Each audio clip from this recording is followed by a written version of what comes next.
मराठी मालिका विश्वातील एक उच्च विद्याविभूषित कलाकार म्हणजे सागर तळशीकर। ते BCom LLB गोल्ड मेडलिस्ट आहेत। शिक्षण पूर्ण झाल्यावर त्यांनी काही वर्ष वकिली केली। नंतर ते अभिनय क्षेत्रात आले। सुरुवातीला त्यांनी अवंतिका, 4 दिवस सासूचे, असंभव, कुंतता हृदय हे, एका लग्नाची तिसरी गोष्ट अशा गाजलेल्या मालिकांमध्ये काम केलं। तसेच त्यांनी पंचक, पानिपत, बालगंधर्व, स्वरगंधर्व, सुधीर फडके, भाई अशा चित्रपटांमध्ये महत्त्वपूर्ण भूमिका बजावल्यात।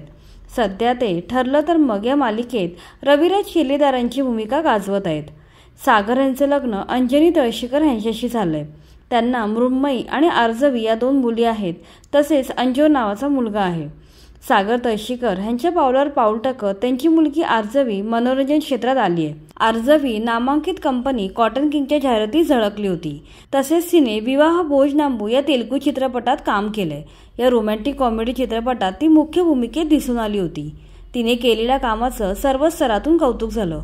अनेक मराठी कलाकारांनी तिच्या अभिनय कौशल्याची आणि सौंदर्याची तारीफ केली आहे। आर्जवीने मराठी इंडस्ट्रीत नशीब आजमावे असेही मत मराठी सिने रसिकांकडून व्यक्त करण्यात येत आहे। आर्जवी मराठी इंडस्ट्रीत दाखल झाली तर नक्कीच मोठं यश मिळवू शकते।